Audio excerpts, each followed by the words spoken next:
Our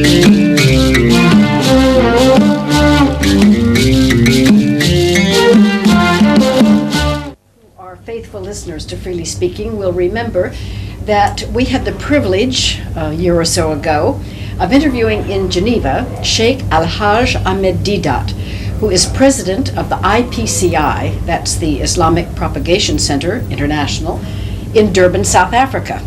And it was amazing for me. Some of my Islamic friends in Geneva had called and said you were coming, and I didn't know this existed. I did not know about you, and it was very interesting to have our first conversation together. So since time has passed, and I am now in Durban myself, I would like to bring our audience into your center and hear you speak from your heart about your center, Islam in general, and then we'll expand out. You are most welcome. You are most welcome. Thank you very much for letting us come. So let's start about Durban and Islam. How did it come here?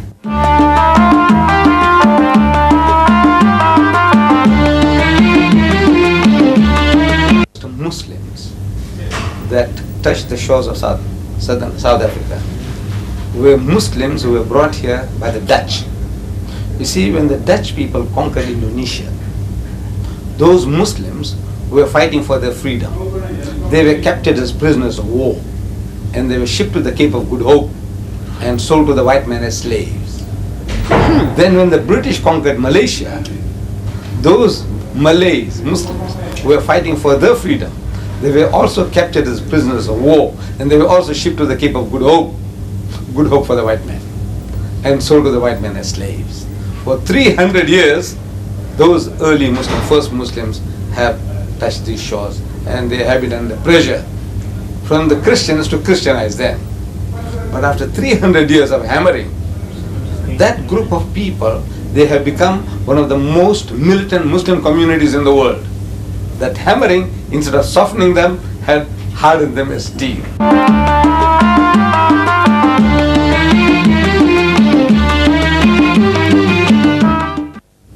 Now you see, when you say they have become one of the most militant groups of Muslims, again, my Christian background forces me to ask, militant towards whom and to what? Because if there's one thing that Christianity and Islam have in common, it's that everybody is fighting everybody, yes, everywhere. Yes. So who is militant to whom in Islam around here? Yes. No, the militancy is in its defense, because they were under pressure, under attack.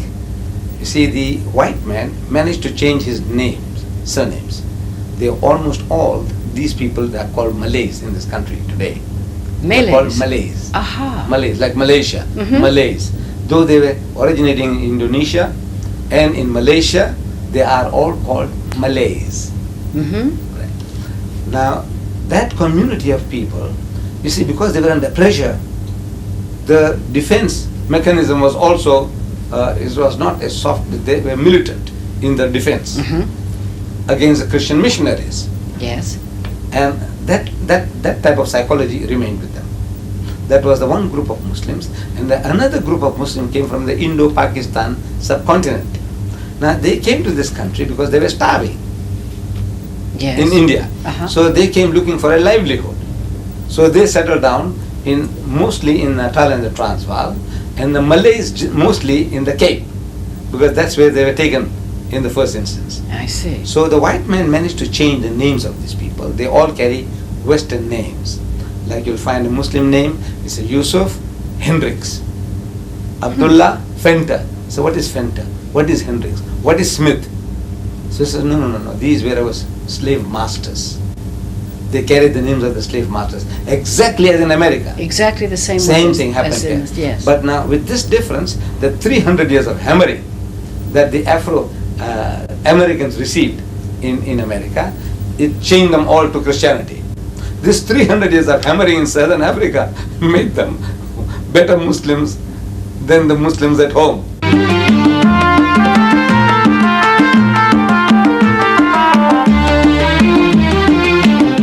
All right, right, then let me ask you a hard question right away, and that is, if 300 years of Christians hammering at the Muslims didn't change them, why would you think that 300 years now of Muslims hammering at Christians would change them? In other words, because the Islamic Propagation Center is not to spread Islam to the world. It is. To the world. Including Muslims, Christians. Jews, Christians, and to all. You expect Christians to resist for 300 years? No. You see, if the right approach is there, you see, there is an approach. The approach of the Christian missionaries and the Christians then was a harsh approach. Like what they did to the American Negroes.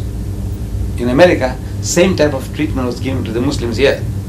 But now, one gave in because they had somehow, they didn't have that type of background, religious background, to resist conversion. These people had. Who the Malays? They had something, basic knowledge about religion, which kept them together. Now, in our approach today, you see, we are using a technique of speaking to a people, the Jews and the Christians, according to their own background and experience. The methods that were used by the Christian missionaries was, in the past, attacking Islam, attacking the Holy Prophet Muhammad, attacking the Quran, and that didn't get their honey. But we are not attacking Jesus or the Christian people. What we are saying is, we have an approach where we are calling the people, says, come, let us reason together. And in that, we say, we want to show you from your own background and experience that it was about time that you look for a person who would give you a solution to all your problems. Because we say that Jesus Christ, before he parted, he told his disciples, he said, I have yet many things to say unto you, but ye cannot bear them now. Meaning you haven't got the capacity. He had the knowledge. He had the solution to our problems for eternity. Who Jesus Christ is the mighty, as a man of God, as a mighty messenger of God, as a Messiah, he had answers to all your problems. But the people to whom he was addressing, they were incapable of receiving that message. So he says, howbeit, when he, the Spirit of truth, is come, he will guide you into all truth. For he shall not speak from himself, but what things shall he hear, that shall he speak, and he shall declare unto you the things that are to come. He shall glorify me. Now we Muslims, we are claiming that Spirit of truth, or that comforter, as prophesied by Jesus, is Muhammad, and he is giving you solution to all your problems. Those solutions might not go down well, because we are all used to certain ways of living, thinking, but if you sit and reason, these are solutions to your problems, whatever problem you have.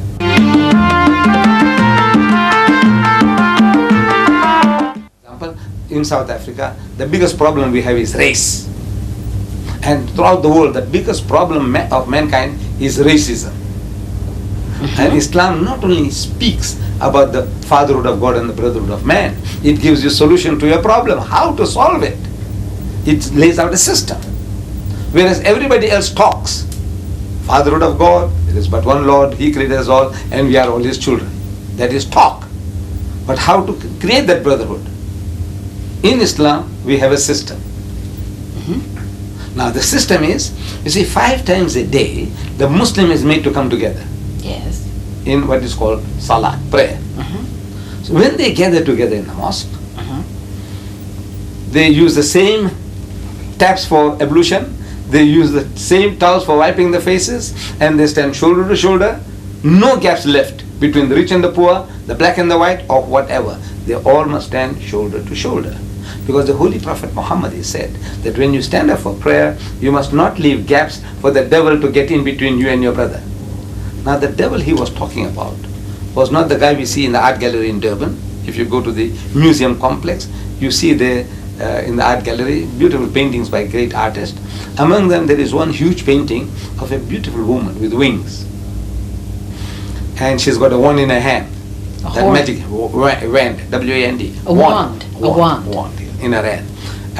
And she's directing the devil. In the picture, you can see, she's directing the devil to go to hell. And you can see hell in the distance. And you see this devil with horns, with sharp ears, and a tail with a barbed hook, with a ruddy complexion. Fiery himself. And he's flying off also towards hell. Right. Now that devil if anybody saw, we will run for dear life. We flee for our life. So Muhammad wasn't talking about that. He was talking about you yourself, we ourselves. Our racial pride, our arrogance, our riches. I am white, he is black, and I am rich, he is poor. That devil must not be allowed to come in between you and your brother. So 5 times a day, the Muslims gather together, stand shoulder to shoulder. Then in a bigger circle, on Fridays, more people gather from different districts. And on occasion of 2 of our festivals, what we call Eid, one after the fasting season, and another one after 2 months and 10 days after that, another big feast. There when we gather together in an open field, again wider group comes along together. Then once a year in Mecca, the whole Muslim community from all over the world, the blonde-haired and blue-eyed Turk, and the darkest coal Ethiopian Muslim, and the Chinese Muslim, and from Muslims from all over the world, they gather in the same pilgrim's garb, which creates a type of brotherhood and unity. There is a system, not only talking, but the system is laid out, which no other religious group of people have. They all talk, but there's no system of bringing people together.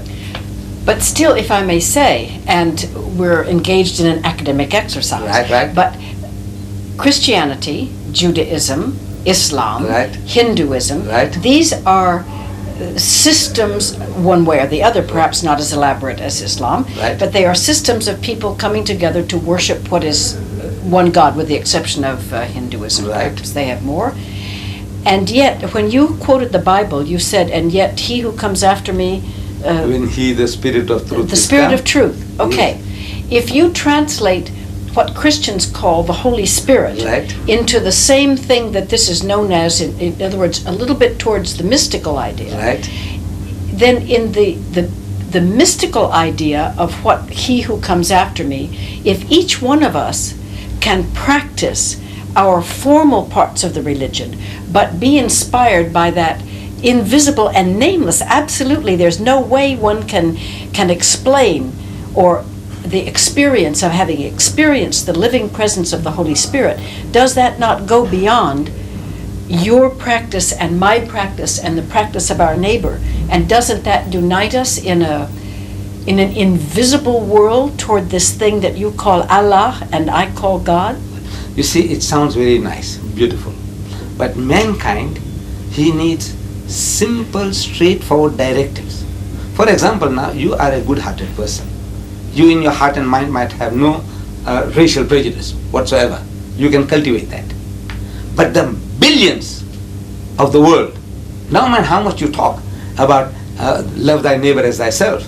You see, the person is simultaneously being programmed that neighbor must be one like yourself, belonging to your church. See, the wordings are identical. You say, love thy neighbor as thyself. Beautiful. Who is your neighbor? So the Afrikaner is trained. What actually happens is this. He said, no, as long as that other one is also an Afrikaner and belonging to my church. He's not a Jehovah's Witness. He's not the Seventh-day Adventist. He's not a Roman Catholic. See? So though he utters the words all right, but in his mind he has made up, he said, look, the African is not my neighbor. That's how it was for 300 years. I don't know now what will happen, but this is the programming. So what we need is simple directives. What does this Supreme Being, this Holy Spirit, tell you in clear-cut language about races? How did the races come about? Who is better than the other? Is it white or black? Or brown? The color, the mixture, what? Who is the best? So there is not another system which gives an answer like the Islamic system gives you. It says in the Holy Quran, it says, Ya ayyuhan nas, say, O mankind, inna khalaqnakum min dhakarin wa untha. It says, most certainly it is we who have created you all of a male and a female, common origin. Yes. وَجَعَلْنَاكُمْ شُعُوبًا وَقَبَائِلًا. And it is we who have made you into nations and tribes. Who God Almighty is talking. What for? He says, لِتَعَارَفُوا, that you may recognize one another. This Mr. John is an Englishman. That other Mr. John is an Afrikaner. This Mr. John is a Frenchman. This John is an Indian. These are convenient labels for recognizing people, says this holy book, the book of Islam. But we have a tendency to create our own false standards. of judging. Despite all this, so look, we come from Father Adam, we are all his children. That is what we all say. Like especially the Jews, the Christians and the Muslims. But in their hearts and minds, the man says, I'm a Jew, we are the chosen people. The rest of the world is goyim, Gentiles, unclean. Right? The Christian also, he says, look, yes, we believe in the Father of God and the Brother of man, but for 300 years, you ask the Afrikaner, he doesn't consider the African as his equal, even belonging to his church. The Indian belonging to his church is still not equal. And the Roman Catholic Church, which claiming to be the most universal, Catholic, most universal. I have been living here in Durban on the same street as the cathedral, just around the corner here. And on that street as a young man I used to watch the Corpus Christi procession every year. Yes. Corpus Christi, the body of Christ. And used to come out from the cathedral, walk through Cathedral Road, I lived in, number 40, Cathedral Road. And year in and year out, I watched. They had some, like a canopy-like thing, and the priests under the canopy, and they were marching. Yes. I can't remember the more details than that. Then I used to see the whites, men, women, and children, and behind them, the coloreds, men, women, and children. Behind them, the Indians, men, women, and children, and behind them, the Africans, men, women, and children. Invariable arrangement, no change. Year in and year out. The white man first, then comes the colored, that's a mixture between black and white. Then comes the Indian, then comes the African. And everybody knows his place. How did it happen? You are being programmed. Okay, this is how it ought to be. You see, the Indian is before the African, and the colored is before the Indian, and the white man is before all. Mr. Deedat, I agree with what you say.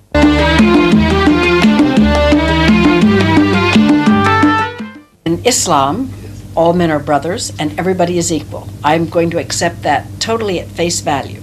Then I would like to ask you to speak, if you will, to the following 2 points. Right. Number one, in that case, let's move to Afghanistan, and please tell me why all those Muslims are fighting each other in Afghanistan, in Russia, and in Azerbaijan, and in the part of Iran. Who are they, and why are they fighting all of each other if they are brothers and equals? To Afghanistan, the battle there was first between the communists who were ruling and the bulk of the people who were good, simple Muslims. And they were asking for their freedom against the communist rule in their own country. Afghanis by Afghanis. Mm-hmm. Right. Then Russia jumps in onto the bandwagon to help the communists, to communize the whole country. Yes. And the war took place. And after how many years? 10 years or so, the Russians had to leave. They left the country, left it to their own divide, whatever More they or can less. devise. Yes. Now, it's human nature. It's human nature that now the people who have been helping you, they have certain motives, and they have been exploiting it. For example, now, one group of people, the Mujahideen, means those people who are fighting for the freedom, they were helped by Iran. So they would, in that process, they'll be trying to make them to accept the philosophy of the Iranians. That's one faction of the That's one Mujahideen, faction. yes. Another faction, they say the Saudis are helping them. They'll want to make them to think as they are thinking. Another section is held by Pakistanis. The Pakistanis want, says, look, when everything is over, we want you to become one with us. So all these are power politics. The human being is... And 5 times a day, they're all lining up together with no devil in between. Right. So now, the devil there we were talking about was, number one, getting rid of first was your racial and all the other prejudices. But now they pray together. But now what happens is this, that in the end, the loot, how are you going to share this? The rule. How are you going to rule this country? So the one is brainwashed to say that the ideal way of running this country is on a communist basis, with the followers ruling there now. The other guy says, no. It must be Islamic the way the Iranians see it. The other guy says, no, it should be Islamic, but as the Pakistani sees it. So this is that human this thing, and the devil in between, somebody is running around trying to see that they remain in this situation. Then what are the plain, simple rules of the Quran to correct that overnight? Now, not overnight. What the rule is, go back to the book. Go to the book. And the trouble with most people, nobody really goes to the book. The thing I would like to ask you is, in this wonderful, and we're having fun here too, but in this wonderful Islamic center, you are gentlemen, as I see. Everybody here that I look at is a male so far. Yes. Now, suppose you went home tonight, every one of these distinguished gentlemen. Yes. And all of your daughters chose this day to tell you that they had decided to marry the Jewish boy down the street or the Christian boy that was walking around. Suppose that, any of these things, I don't have to elaborate further. Young people, often they start all these things, and then how do you speak to them when you say, look, the Jew is my brother, the Christian is my brother, but we don't get married. And then you come back to white doesn't want to marry black, and then everybody passes laws. So, first of all, Afghanistan, and they're all fighting each other. And secondly, intermarriage, or what they decided. What if your son came home and said, I have been a good Muslim for 30 years, but suddenly I have decided to become a Christian? So what do you say? Yes. Okay. Your second question about marriage. Islam tells us, in detail now, whom we can and whom we can't. We follow this biblical injunction to the letter, where the Bible says that an idolater or an idolatress thou shalt not marry. Now we uphold that. An idolater and an idolatress thou shalt not marry. So my son falls in love with a Hindu girl. My religion says, no, you can't marry her. No man how beautiful she is. No man how much she allures. One is that you can't marry. Now racially, with the Hindus, most of the Hindus, we are one language group. We have the same racial stock. We carry the same surnames. We enjoy the same dishes. But because of our religious concept, idea of God, my religion says, no, you can't marry an idolater or an idolatress. My religion allows me to marry a Christian woman or a Jewess. It does allow you to marry? It does allow, yes. It does allow. Didn't know that. The reason. There's a reasoning behind it. He said, look, we are so close. If I marry a Jewess, for example, I would be the last man to say anything abusive about any of the Jewish heroes. Moses, David, Solomon, Jesus. We have the highest respect for them. So this wife of mine is Jewess. She will be still at home with me. In other words, I respect Moses, I respect David, Solomon, all the prophets. What I'm going to tell her and reason with her is, so come dear, now come a step forward. You have been at a certain level of religious education. Come 2 steps forward. One is to accept Jesus and then accept Muhammad as well. So I'm asking her to come to a higher level of understanding religion. To the Christian woman, in this country, when I said that at first, that look, we are allowed to marry Christian women. So the white men in the audiences, when I delivered talks, they were thinking, say, I know why. So I said, why? He said, just because we are whites. You think now marrying a white woman is a superior thing to do? I said, no. Even if the Christian woman is an African woman, she is a Hottentot, she is a Bushman, she is Christian, I can marry her. Because again, we are so close. We accept Jesus as one of the mightiest messengers of God. We accept him as the Messiah. We accept his miraculous birth. We accept his many miracles. The only point of real difference between me and my spouse, that Christian lady, would be that I would say, look, he is not God. He is not the begotten Son of God. But everything else, we have a common denominator. We have one with the Jew. We have a common denominator with the Christian. So we said, we can get them, and more easily they can be absorbed in the house of Islam. Because whatever you believe, we believe, plus a step further. But now my daughter can't marry a Hindu man, nor can she marry a Jew, nor can she marry a Christian. Now the Hindu is understood being an idol worshipper. But now you say, what about the Jew and the Christian? I can marry a Jewess and I can marry a Christian woman. Why can't my daughter marry a Jew or a Christian? Yeah. Now the reason is that you see the Christian husband of my daughter, he's got no respect for Muhammad. He's going to use an offensive language. He's going to say Muhammad is an imposter. Why? Because that's Not his training. necessarily. No, that's his training. Because as soon as you say as soon as you say that you accept Muhammad as a prophet, you are a Muslim. You see, when you say, I say, look, Muhammad, you will say, look, Muhammad was a great man. Everybody says so. He was a mighty man. You know, he created a nation and an empire and a religion. He is supposed to have left behind a book, like the Quran. So I said, look, I take off my hat to the man. He's the great. And so many people say he was one of the greatest men that ever lived. Michael H. Hart, in his top 100, he puts Muhammad number 1. Yes. Jules Masserman, you know, in his book on the Turks, the history of the Turks. Top 100 men. Right, in the top 100. Then Jules Masserman, in the history, who are history's great leaders. And Lamartine, in his history of the Turks. He says if greatness of purpose, smallness of means, and outstanding results are the 3 criteria of human greatness, who could dare to compare any great man in modern history with Muhammad? He's daring people, bring your candidates. So in other words now, from that point of view, the Christian, the Westerner, he'll be prepared to concede that Muhammad was a great man. But he was an impostor. In other words, he was a false prophet. So that's the biggest barrier now. Because if you accept that he was also a prophet means that God chose him. If God chose Muhammad, now Muhammad tells you that the flesh of the swine thou shalt not eat. Now you can say, look, I like pork chops. You know, all my life I've been enjoying it.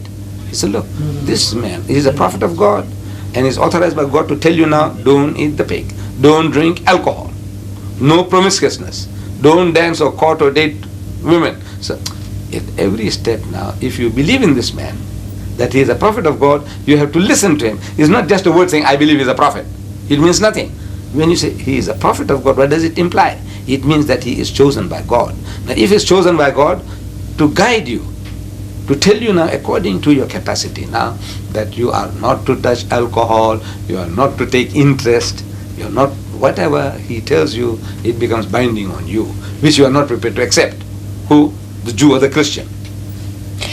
Mr. Deedat, I have to, last time I was really afraid to bring these things up because you seem to me a very holy man and I respect you for that. But sir, there are just too many things.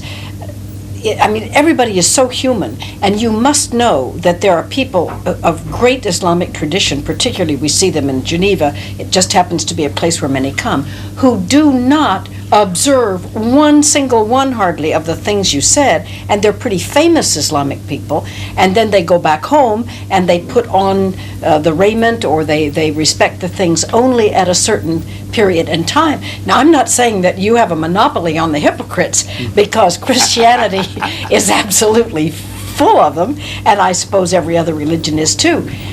But, you know, what God says and does and what prophets say and do is so far from the least of these thy brethren that sometimes it really seems hopeless, including for the Muslims, if you excuse me for saying so. No, I would say that, look, no community in his right mind can claim to be perfect. We all have our black sheep. Whether you are a Jew or a Christian, yes, Hindu or Muslim, we all have our shortcomings. But this American, he wrote a book, The Messenger. In that book he says that there are more professing Christians in the world than professing Muslims. Professing. But, he says, he continues, but there are more practicing Muslims in the world than practicing Christians. And if you had come here this morning, say before 12, around 1 o'clock I could have taken you to the mosque. And of course today, and it would have been out, because today was Friday, and on Fridays there's no place even for us in the mosque. This mosque next door to us here, it holds 4,000 people on Fridays. But any ordinary day, any weekday, if you come there, you find that there are more than 1,000 people in the middle of the day. More than 1,000 people in the middle of the day, in the middle of the week, which you will not find in the Catholic cathedral on Sunday. So what is it? How does it work? So as far as the practice of religion is concerned, we have our hypocrites, we have our black sheep. But on a percentage basis, there's not another community, religious community on earth, another community which is as responsive to the religious injection as the Muslim. with all our shortcomings. Whatever you described in Geneva, we can also describe anywhere else, in London or New York or anywhere. Yes. I accept. But says, we are not perfect examples of our religion. But as a people as a whole, now when you judge a system according to the whole. That in South Africa we are boasting, and nobody has contradicted me, that in South Africa we have the lowest alcoholic consumption in the country. I'm quite We sure. have the lowest gambling rate in the country. We have the lowest divorce rate in the country. We have the lowest prison rate in the country. And we have the lowest suicide rate in the country and the highest charity rate in the country. And nobody has been able to contradict me. So in other words, what does it? Everything else is the same. What does it in this environment? No, it's the teaching. Because the Muslim is being programmed 5 times a day, so to say. When he goes for prayer, he's being programmed. So he's the least racist. I can't say he's free from racism. We are pure angels. But he is the least racist. He is alcohol. He is the lowest. In everything else he is the lowest. And in charity rate is the highest. What does it? It's the programming. Because there is a system. Islam gives you a system. That bringing people together, that doesn't eliminate, all our sicknesses. Because it's a type of programming that you're going to receive.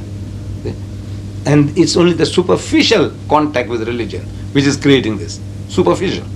But now in the Christian community, the Seventh-day Adventists and the Mormon community are used in, they have the same attention to no alcohol and to very healthy eating and to the proper diet and all the rest of the things, and they practice more, and they're used in medical experiments. People go to test hearts and what have you because they know that they are far more faithful practicers of religious interdictions than members of other communities. And that is, it's obviously a tremendous plus. But coming back, we have... I think that the smallness of the community that does that, because the community is so small. Yes. Sects, so they can keep together, keep on inspiring one another, brainwashing one another. But as soon as the thing gets big, like you say, the Roman Catholic Church, it gets unwieldy. The Anglican Church gets unwieldy. It's the numbers now counts. The bigger the number, the less cohesive the community will be. True, but you are how many hundred years later? You haven't 600 years after. 600 years after.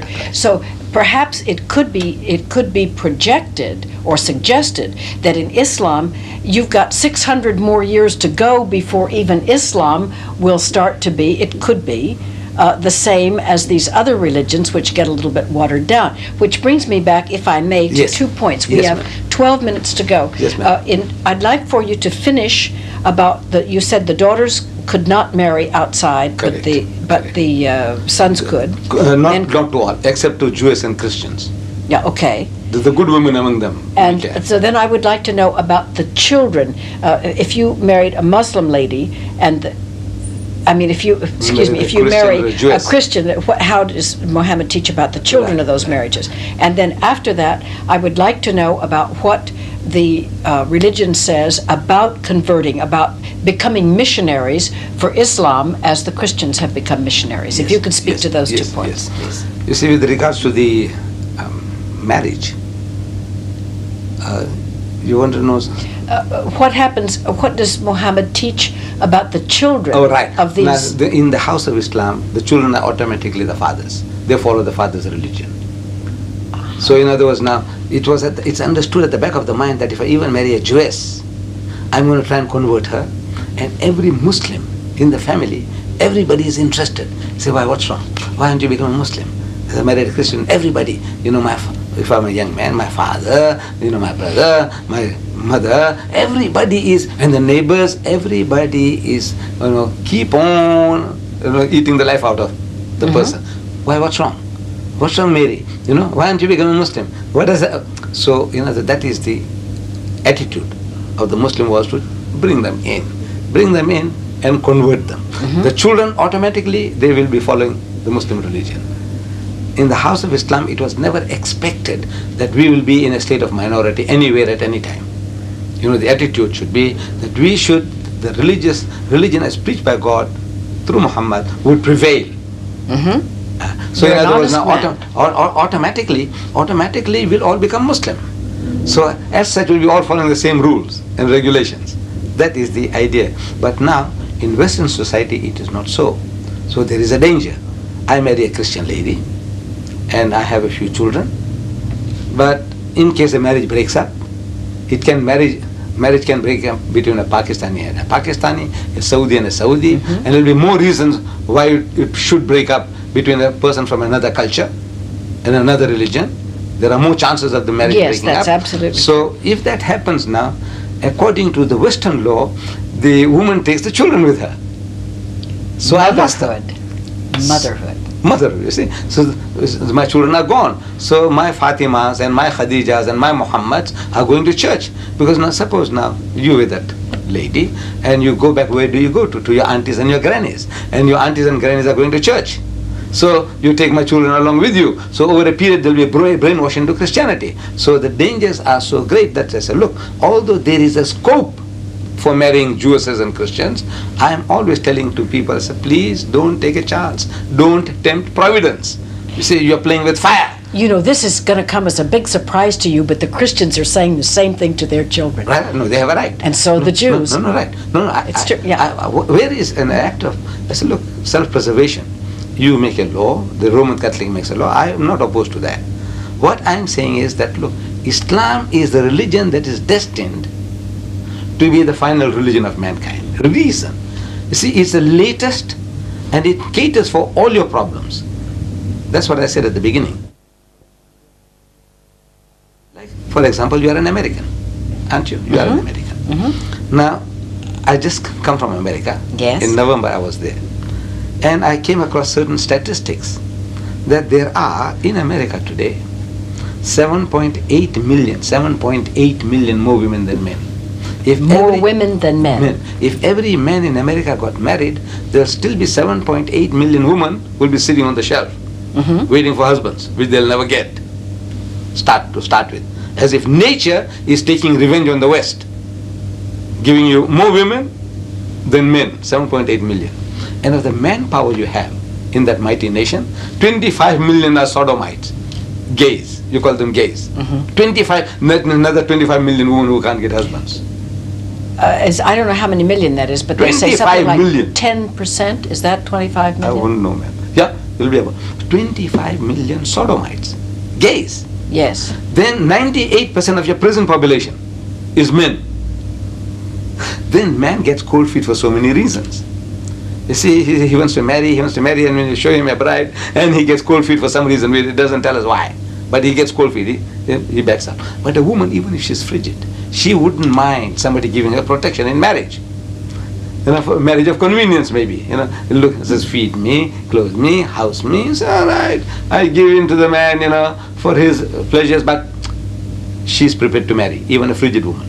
Generally, she doesn't mind getting a husband. But the man, he gets problems after problems. He's not sure of himself. So now, with that amount of surplus women in America, what happens? What is the answer? What did the Holy Ghost, because the Christians say Jesus was promising the Holy Ghost, the Holy Spirit, to come along and guide mankind into all truth. 2,000 years have gone. So I'm asking, what did the Holy Ghost tell any church in 2,000 years? How to solve this problem of surplus women? You have more than 30 million women in America who can't get husbands. What are you going to do with them? Well, the feminist women would say, who needs one? And the traditional women would say that, if I can't speak for them, I can't speak for either group, but I would say that frankly and truly, I honestly believe that the Holy Spirit draws, if you are filled with the idea that the love of God shines out of you, that there will be some man, some place, sometime, under the grace of God, who will be drawn. Men are not stupid. If they find a lovely lady who is kind and who is loving and who is sweet and who likes to create a good home and who wants to be a good mother and who is perfectly willing to love and to cherish and to revere that gentleman, there will somehow, this thing in itself will draw a male creature. Right. But now what about the 30 million?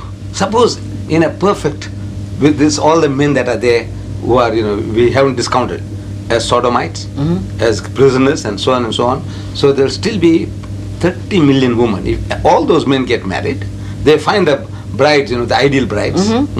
Still there will be 30 million women who can't get husbands. Well, very well. Through no choice of my own, I assure you. Right.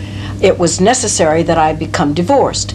And this is against everything that I believe in as a Christian woman. However, in the years since that I have lived with full joy in splendid isolation from the world of men in that way, although my work keeps me there all the time, there is a certain joy that in celibacy. There is an intensification of the spirit, which is, I suppose, in Roman Catholicism you'd talk about priests and nuns. I'm not sure about Islam, whether you have people who practice celibacy or not, but it is a very, very noble, holy, and lovely, wonderful thing. And you simply live what you feel that God wants you to do and what God wants you to be, and you can give back into the world a great deal of what you've received. I don't believe that this is a punishment, or that this is a sin, or that it's that much of a terrible loss. See, the proof of the pie is in the eating. Now, we find in Roman Catholicism monkery and nunnery. In Islam, it's forbidden. No monks and no nuns. Islam forbids you to do that because it's unnatural. Now, the proof that this is unnatural, you read the statistics today. How many percent of the priesthood are gays? When you don't allow them the natural release, then they're going to find unnatural ways. Sodomites, how many sodomites are there in the Catholic Church, in the Anglican Church? So that is a proof that, look, the system is not natural. You're going to do things which are unnatural. Then, while in America, I was looking for Dr. Kinsey's book on the American female. You see, I had read it many years ago. Yes. Dr. Kinsey, The Life of the American Female. And I wanted to possess that book because I had read it and it belonged to a doctor friend. I gave it to him, and since then I didn't see that book. I wanted Dr. Kinsey's. Then I didn't find that. I went to most of the bookshops in New York, and they say, well, it's on the computer, but they haven't got it in stock. It's on the computer, but it's not in stock. Then I was forced to buy Masters and Johnson's. This is the more up-to-date version of Kinsey, Masters and Johnson. And what I read there, the American life, which is the same as the British life, of sexology, or the German or the French, they're all the same. Might be a 1 or 2% difference between one and the other, but generally whatever is happening in America, whatever their norms will be the norms of the Western nations in Europe. And I was actually horrified. Things I can't tell my audiences anyway. What I'm reading. Are there no gays in Islam, and are there... I can't say that. I mean, there would be.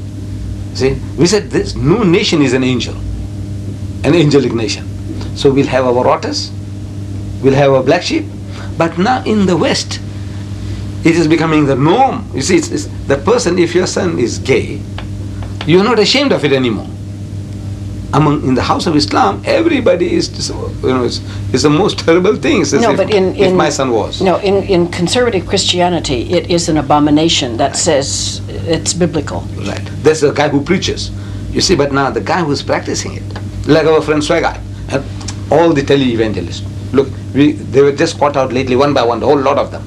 Yes, sir. They were all leading unnatural lives. All! Reverend Gorman, Jim Becker, Jerry Falwell. I'm sorry. But that doesn't, no matter what they did, the Bible still says it's an abomination. Right. No, we accept that. But now, saying is one thing, and the solution to that. See, Jesus Christ, he said beautiful things, says, do not look upon a woman to lust after her. Beautiful. Don't look to lust. What about beauty contest? What about long leg contests? We have in South Africa beach bum contests. Yeah, I know. So now, I said, look, the Christian, he hears the sermon on Sunday, even the priest, he's sermonizing you about thou shalt not look upon a woman to lust. And yet, in the evening, he's prepared to dance with the wives of his congregation.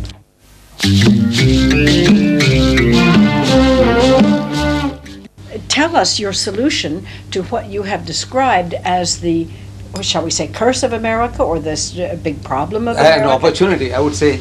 You see, God Almighty, in His wisdom, He gave a solution to our problems. And we read this in the Bible, that almost every prophet of God had more than one wife. Abraham had 3. Solomon had 1,000 wives and concubines. 1,000. David, his son, he had more than a dozen. In the time of Jesus, polygamy was practiced by the Jews. You see, they come to Jesus, the Jews had come to him with a poser, with a riddle.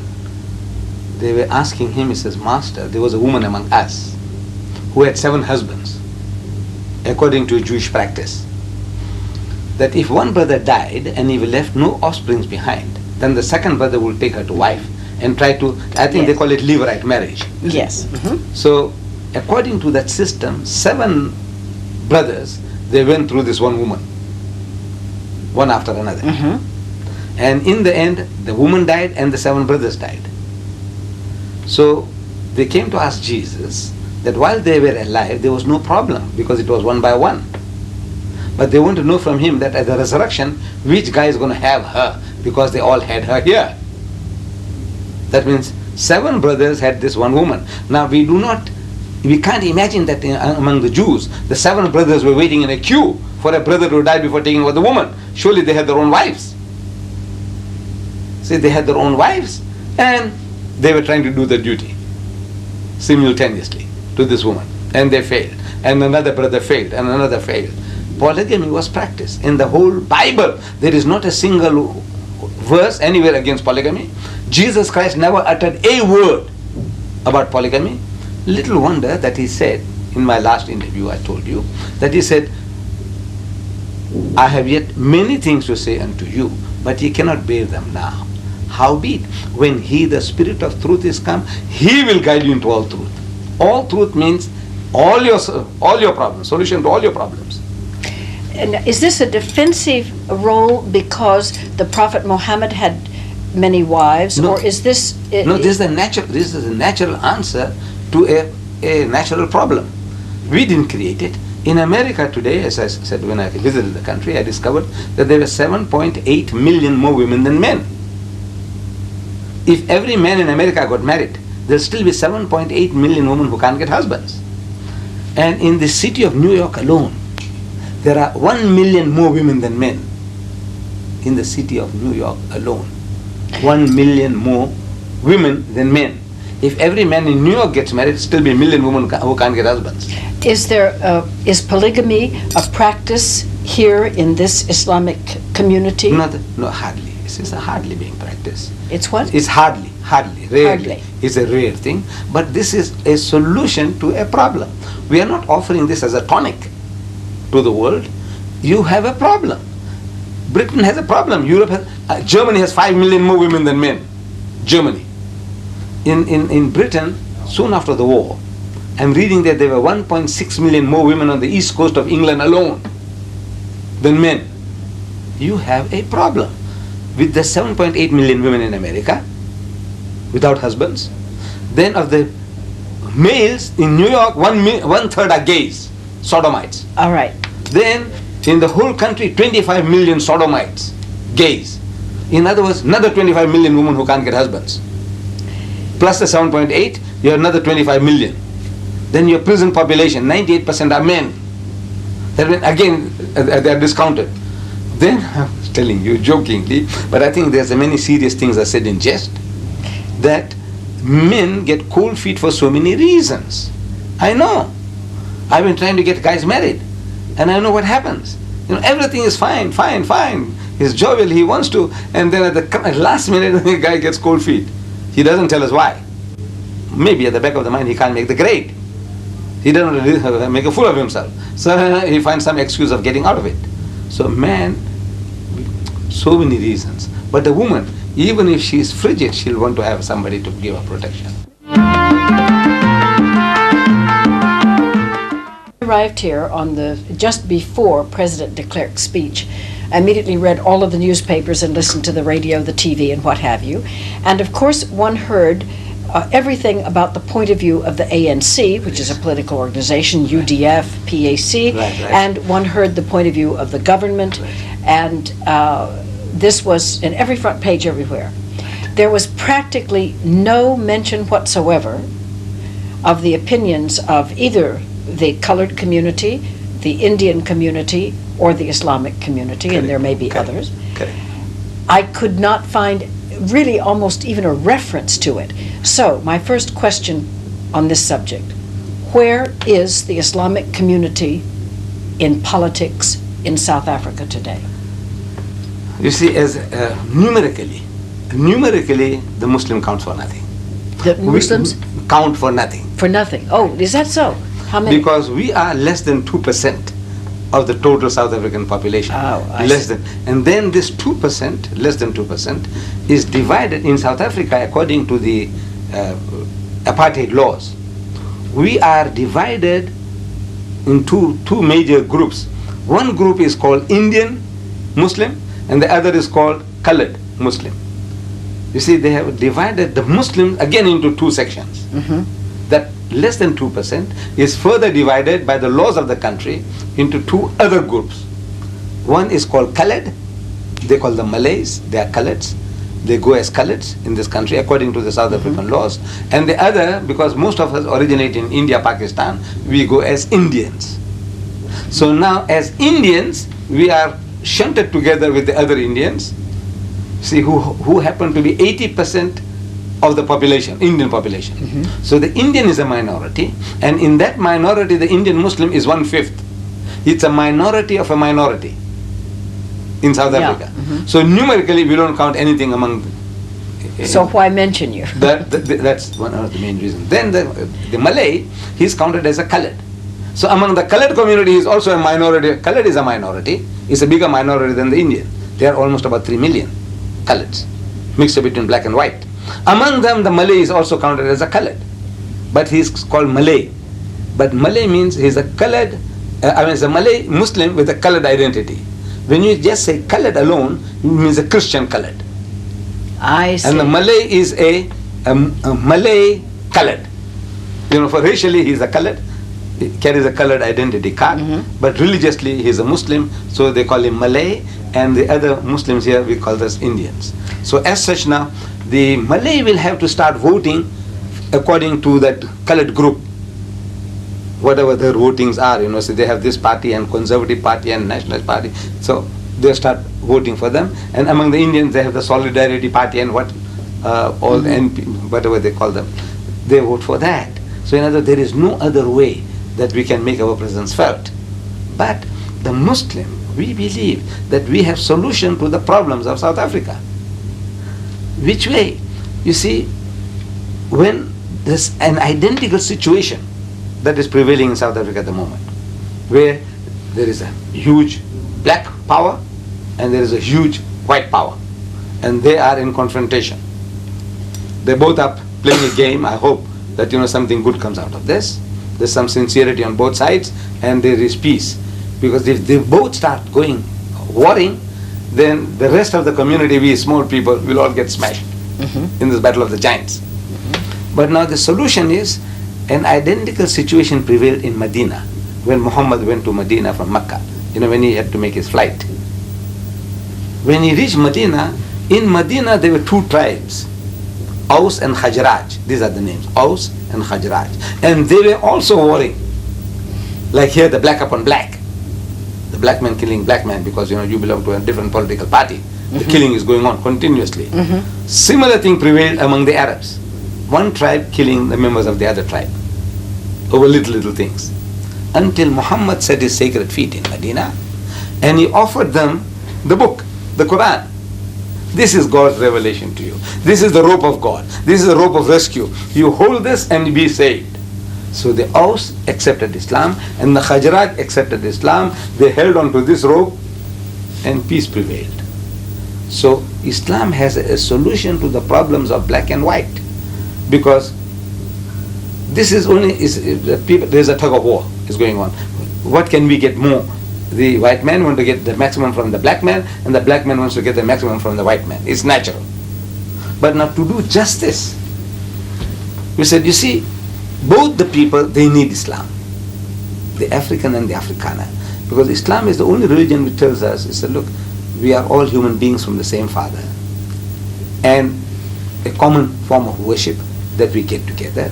In the house of Islam, when you go even now, that you'll find that the African Muslim, the Malay Muslim, which is a colored, the Indian Muslim, and an occasional white Muslim, they're all praying together. But that does not happen in the churches. It's the Dutch Reformed Church. They have a Dutch Reformed Church for the whites, separate. For the Dutch Reformed Church for the colored, separate. Dutch Reformed Church for the Indian, separate. Dutch Reformed Church for the African, separate. They are all divided, though you have carried the same label. Same thing happens with the Catholic Church. The Masudu Church is different from the Zulu Catholic Church, and is different from the colored Catholic Church. And this is the general practice. Linguistically, they are all separated. So still you feel that you are different from the other fellow. In the house of Islam, wherever you come from, like when I come to Geneva, the mosque there, I'm at home. The guy who might be leading us in prayer is an Arab. But it doesn't make any difference. I go to Nigeria, the African is leading me there. And in Tanzania, there's an African imam. It doesn't matter, because the form of worship that I'm used to is the same. Whether I go to Indonesia or India, Pakistan, wherever I go, there is a common denominator, which Christendom cannot produce. There's no common denominator. All right, in this, your vote at this point then is not going to be that much significant. All right. So in what's going to happen, is there anything, just to have one word of economics, whether there was still a free enterprise system or whether it was nationalization and total socialization with a slight communist overtone, does that make any difference to the Islamic population? Community. It'll make a big difference. And so what would you be for? Because we'll go for free enterprise. Because as it is now, there was a time when even the young people had certain ideals about Russia. Mm-hmm. And we can see the whole thing has crumbled to pieces. Yes. Because the thing is unnatural. You see, our wise men were telling us that this is unnatural, it can't stand. There is a law at work. And according to that law, this thing can't last. Mm-hmm. Well, it lasted a long time, 70 years. But after 70 years, the thing has got to come to pieces. So he says, now you have an example to go by. This was your goal. The only perfect example you had of communism is falling to pieces. China is opening its doors. So now you want to experiment again. He's a fool. The man who wants to taste fire himself, he wants to burn his finger to find out where the fire burns. He's a fool. I said, learn from other people's experience. He said, look at it. Wherever they have practiced this communist system, in Mozambique, what has happened? In Tanzania, go and visit the place. I visited the place. Yes, I did. I've been there twice. In Tanzania. And I was telling that anybody who wants to opt for that system, give them a free ticket, a holiday. Is go to Tanzania and go and spend 3 months and come back. And then you tell me what type of system you want.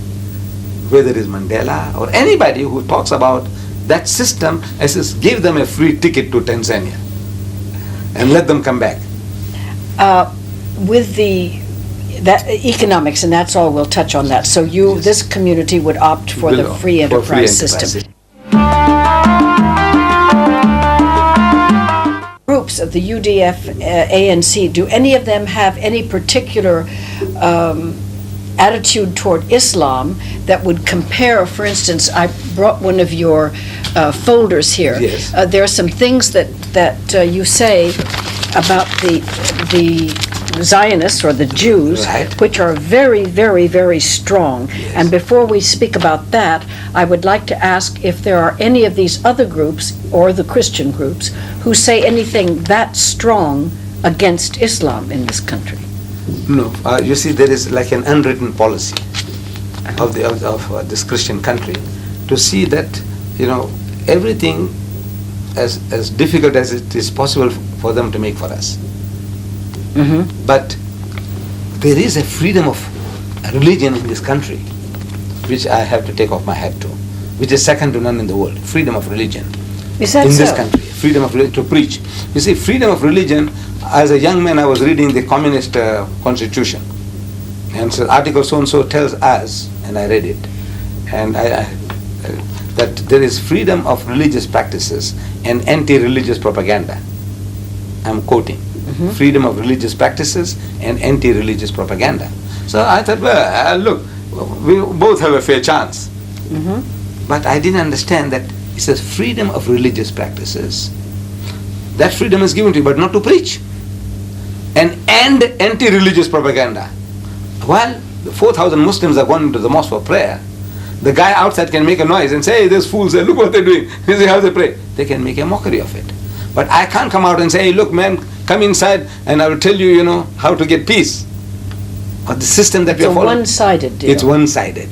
But in South Africa, when they say there's freedom of religion, they do really give it to us. In other words, I go to the City Hall of Cape Town, which I did go to, and I organize a lecture there, Christianity, Communism or Islam, which has the answers to the problems of South Africa. And this City Hall of Cape Town is a stone's throw from Parliament House in Cape Town.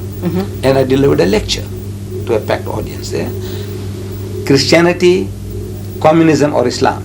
And since the speaker is a Muslim, it's understood automatically that it is not Christianity, it is not communism, Islam is the answer. Yes. Right. And no interference from the government on any level, no interference. Then we had a conflict with the government twice. Twice we had a conflict with the government on our publications. One was in 1982, I published a pamphlet, The Crimes of Begin. Yes, after I Sabra know. and Shatila massacre. Begin. Right. Menachem Begin, his crimes, The Crimes of Begin. And that pamphlet, the Jews had it brought up before the publications board. And they had it banned. We made representation, but our representation, I blame my soldier, my lawyer. I lost the case. Then the government, the Christians now this time, they took up another of my publication called Crucifixion or Crucifixion. It sounds the same, like a riddle, it's not. Crucifixion, the first is F-I-X-I-O-N, fiction, to fix a man on the cross and kill. And the other fiction is F-I-C-T-I-O-N, fiction means a fairy tale. Is it a fiction to fix and kill, or is it a fiction, a fairy tale? That's the title of my book. And some missionaries, they brought it to the attention of the director of publication. The director of publication read it, and he directed his board in Pretoria. He is in Cape Town, he directs his board in Pretoria, say, ban the book. The board goes through the book, and they say, look, this is not very pleasant. We don't like this book. It's a very important book undermining our foundation of our faith, which is the crucifixion. Death and resurrection of Christ is the foundation, and this book undermines that. It's a very dangerous book. But it does not infringe any law, so we can't ban it. So the director of publication went on appeal against his own board. This is something unique. To me, it's a unique thing. In any country in the world, the director say, ban, the thing is banned. You can go and fight it out afterwards. But the director goes on appeal against his own board. In that case, he's going to hire an advocate to represent him against the board, to convince them that the book should be banned. So for the first time, the board informs us that, look, this is what has transpired so far. If you want to defend your book, you come along and defend it yourself. We will not play the devil's advocate on your behalf. So we went and defended our book, and we won the case against the government. So to me, there is that freedom. If you can play the game according to the rules of the game, there is nothing for you to worry about. Now, this is a very good entrance, what you have just described, that you held the crucifixion up and you made your case, which I believe when I read something about that, that Jesus appeared, you believe, as dressed as the gardener, when it said that the ladies thought he was the gardener. It's because he was not, and it goes on like that.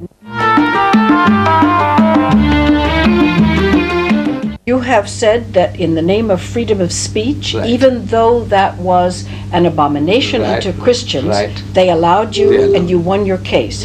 May I move now to Rushdie and the fact that he has printed something which I assume, I have never read it and I don't intend to, is equally as, quotes, insulting to the Islamic religion as that would be to the Christian. And yet he is under penalty of death. And you are not under penalty of death. No, for having said this. Could you lead us into this discussion using those two cases? Yes. You see now, in the case, the government says, in my case, about my book, that this is a bona fide belief. I'm not trying to make a mockery of the Christian. See, just I want to be funny, I want to be clever. They say, hey, look, this is nonsense, man. How can one man, take the sins of the world? The Christianity is taking 1,000 million people for a ride on a cross. Yeah, I believe it. Right, no, right. But now that I'm making a mockery.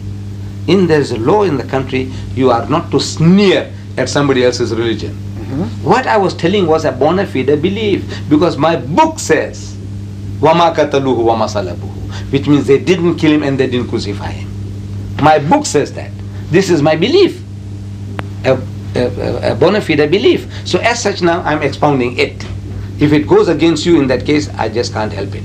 This is the belief that's given to me by my faith, and 1,000 million people believe in it. Right? In the case of Rushdie, it is not that. See, he has gone out of his way to abuse everybody. Like, for example, in South Africa, we had the book banned, just like that. See, there's a law. The law is there, and according to that law, we succeeded. You are not to sneer at somebody else's belief. Right? This guy here, the races. Our biggest problem is race, as I said in my previous interview. Everywhere is a race. This man is the greatest racist. He beats Hitler's Mein Kampf. We show to the director, look what this guy says. He says, nigger, eat white man shit. Is it right, sir? The guy says, no. This is rank racism. He's a racist himself, but this is rank racism. Then he says, black shit is bad. He calls them niggers, he calls them coons, he calls them what and what not. Right? So they said, no, ban the book. Ban the book. This is not right. Then he's used certain type of language. One word. Which we don't have to use. No. For one word, Lady Chatterley's lover was banned in this country for 20 years. That word he uses 55 to 57 times in his book, forgetting that he's besmirching the characters of the Islamic faith, our spiritual mothers, the wives of the Prophet himself, then the Prophet Abraham and the companions of the Prophet, the thing that he calls them, which makes anybody's blood boil, especially the Muslim. But besides that, what he has done to everybody, the white man, the white woman, the Jews, he has not spared anybody. But the problem with the people outside, in the Western countries, nobody brought this to the attention of the people there. We only cried about ourselves. We said, look, he saw my mother. Who? It's Aisha Siddiqa, wife of the Prophet.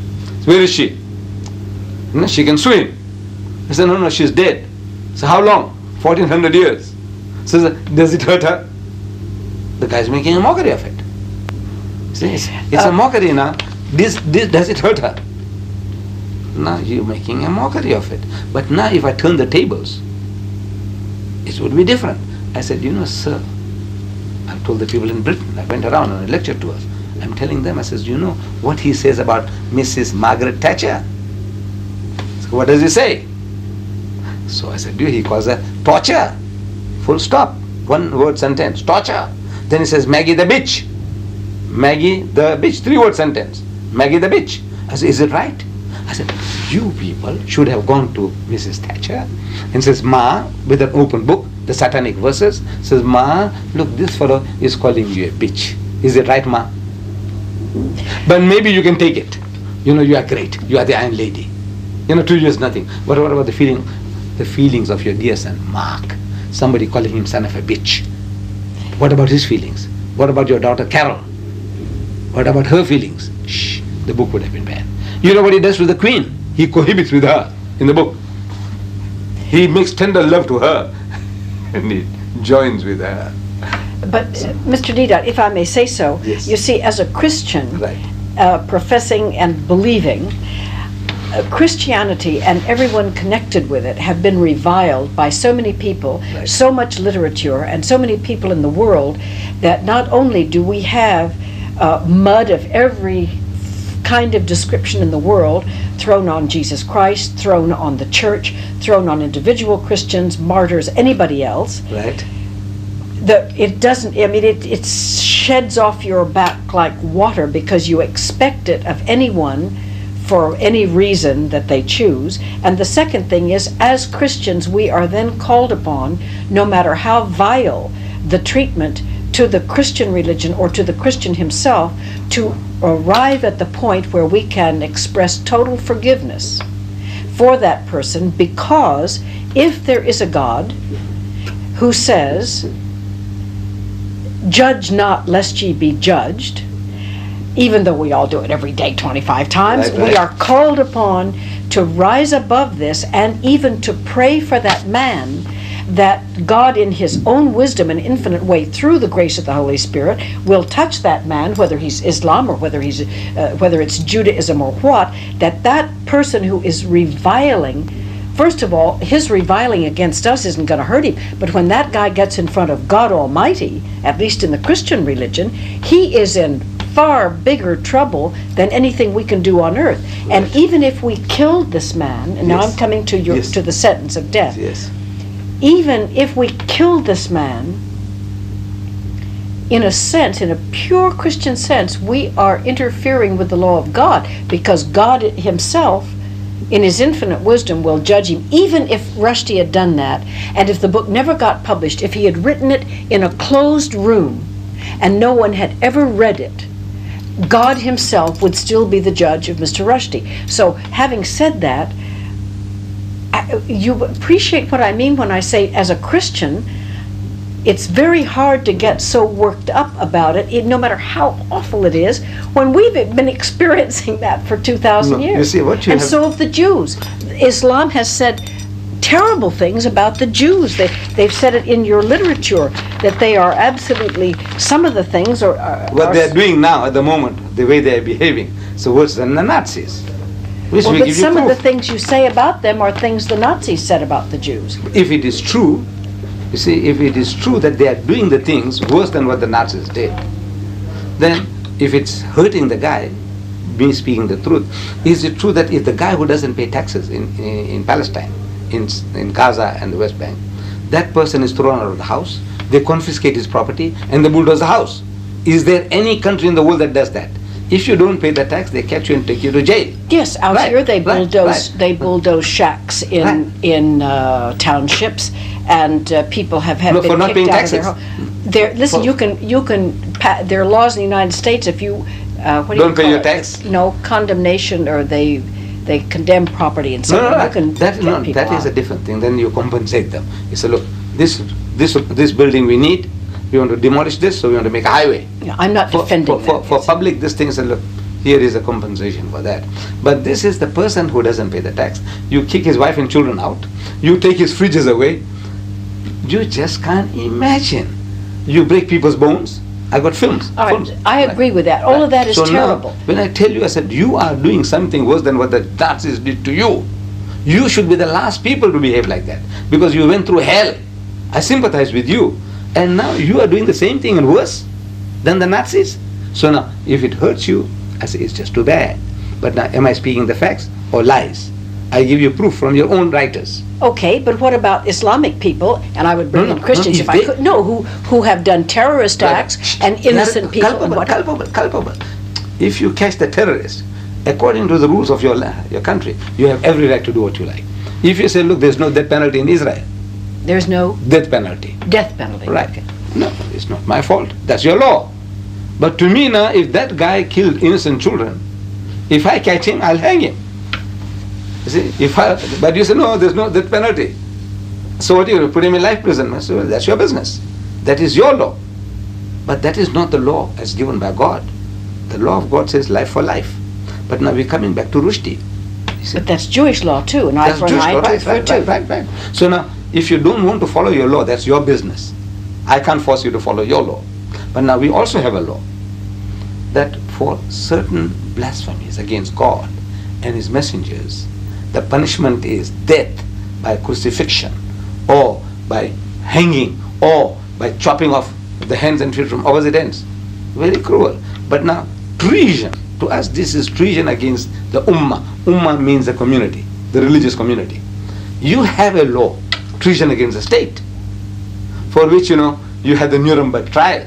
You had Lord Haw, that Britisher who was broadcasting from Berlin. Yes. You had him killed. That Irishman, who tried to bring some freedom for you had him hanged or shot. So in other words, now every country in the world you have a law, and you behave according to your law. Now in the case of this devil here, he's broken all the laws, but now I'm not crying about that. What I'm telling is that the way to approach the white man, the Westerner, is to show him where it hurts him. Because I'm told, like you said just now, that the people are insensitive. Look, you can swear Christ and you can do this and do that and get away with it. Not No, get no. away with No, it, no. but no, but Right. But now there is a law of blasphemy in England. Mrs. Mary Whitehouse, she took the Gay magazine to court for using certain blasphemies against Jesus, and she won the case. But now there's nothing to protect the Muslim feelings. It's only Anglican England has got only something to protect the Anglican Christian, not us. There are more Muslims in Britain than Methodists, but our feelings are not considered at all, as if we are human beings. So now I said, that is no sense in me crying about that. But you people, the Westerner, is also sensitive, where it hurts him. So I show you, I said, look, he's not altogether insensitive.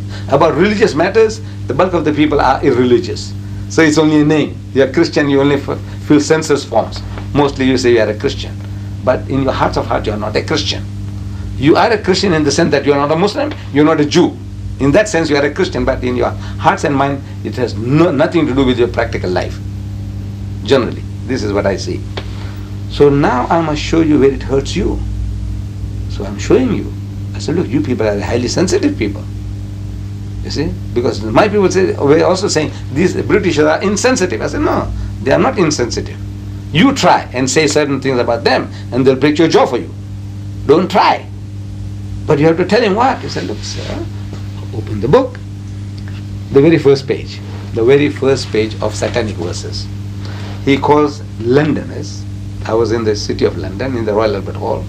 I said, I take it that most of you are Londoners. Whether you're a Pakistani Londoner, or a Sikh Londoner, or an English Londoner, you are all Londoners.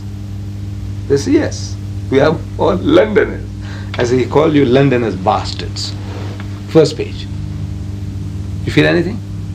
Of course you feel. You see that? No. No. That's you are talking from a different. You are personally involved, and now he tells you, you bastards, you feel something. The people say they feel it. In America, when I'm telling the Afro-American, he says, nigger, eat white man shit. I say, you feel anything? They say, yes.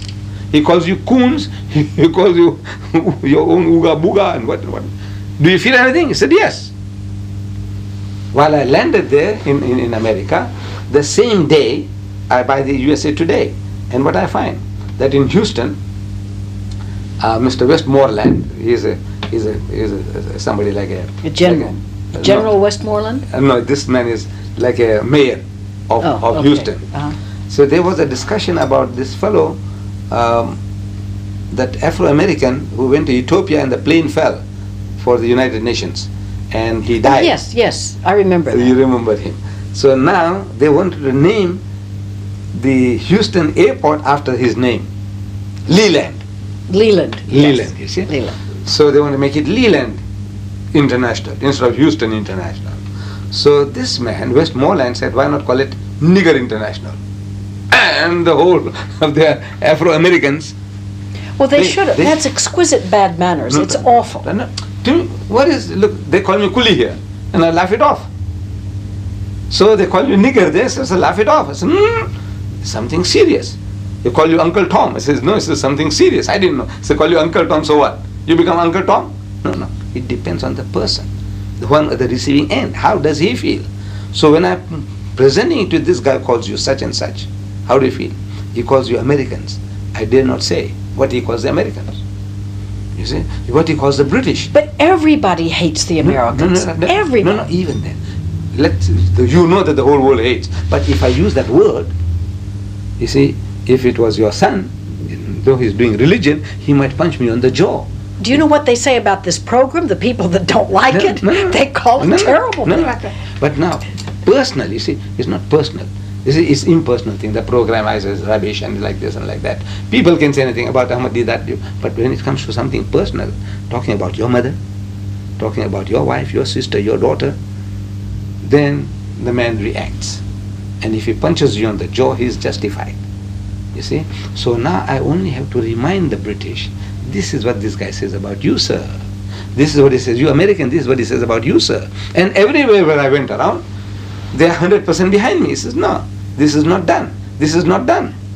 I agree. It's not done. So now is the guy who does it? Very bad manners. The guy must pay the price.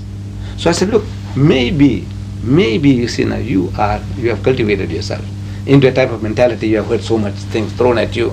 So like here now, you call me a coolie. It's an insult.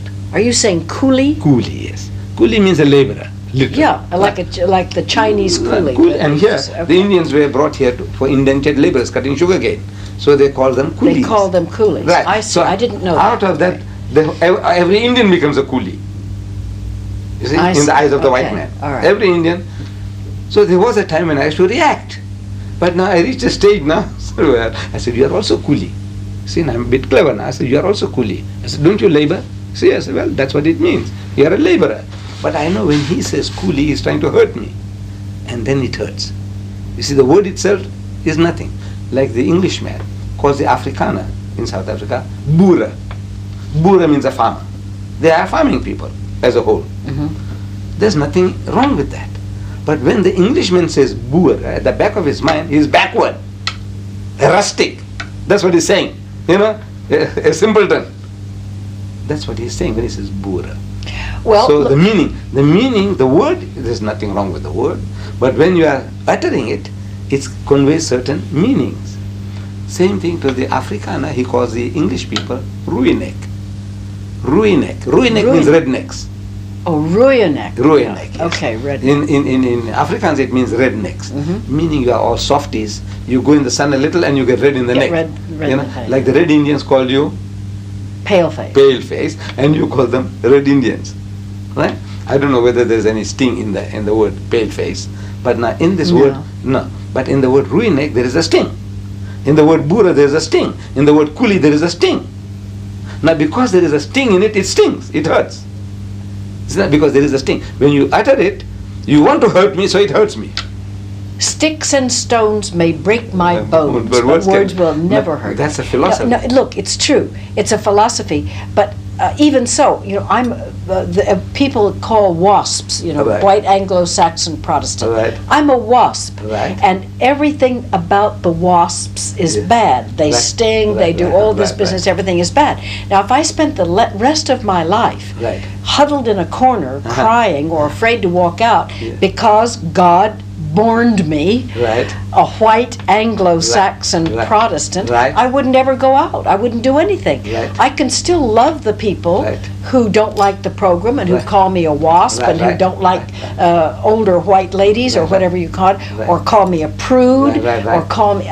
There are 1,000 bad words you could apply to me, I'm quite sure. Right. But I simply must feel and think of myself as much as I can live it as a child of God who is trying the best I can with all of my faults to live as I believe that God made me to live and love my fellow man. And if they sling filth and mud and I've had injustices inside my family, Right, outside right, my family, right. in my work, in my business, but I must forget and forgive as fast as possible.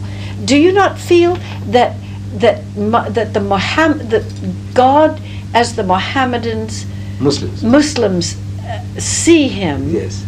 and experience him, Yes. would he not have forgiveness in his heart and soul? Oh, I'm not calling it no. good. Forgiveness for God, he can forgive whom he likes.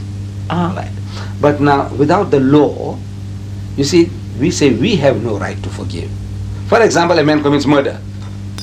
I like that fellow. I'm a judge. I like that murderer. For some reason, previous reason, my contact with the man. But now the evidence that is brought before me is that cold-blooded murder the man committed. Mhm. Must I pass judgment on him or not? You see, I am a servant of the law. The law. The law. I must carry out the law. I love the man, but I can't help it. He can be my son. I can't help it. You have to apply the I law. have to apply the law. Now, God Almighty, in His wisdom, He can forgive. That's His business. He can reward him a millionfold on the other side. He said, look, I think you were a bit harshly treated, my son. You deserve heavens and houris and gardens flowing with milk and honey. That's His business. But no. The man commits treason if the law of the land says he should be shot. It's not for me to say, look, this guy built so many hospitals and he's been running orphanages. Did he commit that act of treason or not? You see, what is the law? The law says shoot him. So now I carry out the law.